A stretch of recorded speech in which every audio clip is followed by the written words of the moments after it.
Hello friends, another mini vlog అండి. మా బాబు అయితే ఇక్కడ గడప మీద కూర్చుని ఎగ్ తింటున్నాడు అనమాట. ఎందుకు అనుకుంటున్నారా? మా బాబుకి అయితే గవద బిళ్ళ వేసిందండి. గవద బిళ్ళలు అంటే పిల్లలకి కామన్గా వేస్తాయండి దవడ దగ్గర. ఇలా మనం ప్రెస్ చేస్తే చూడండి గవద బిళ్ళలా ఉంటుందన్నమాట. ఫస్ట్ వాడు వచ్చి స్కూల్ నుంచి రాగానే ఏడ్చేసాడండి బాగా. అమ్మ నాకు నొప్పి వచ్చేస్తుంది అని, దవడ దగ్గర నొప్పి వస్తుందని ఏడ్చాడండి.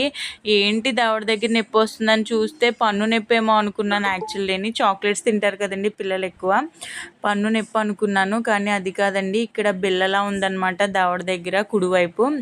అప్పుడు మా అమ్మగారిని అడిగితే చెప్పారండి, గవద బిళ్ళలమ్మ 3 రోజులు ఎగ్ పెట్టు, గుడ్డు పెట్టు, 3 రోజులు గడప మీద కూర్చోబెట్టి అని చెప్పారండి. వాడికి ఫుల్గా ఫీవర్ కూడా వచ్చేసింది.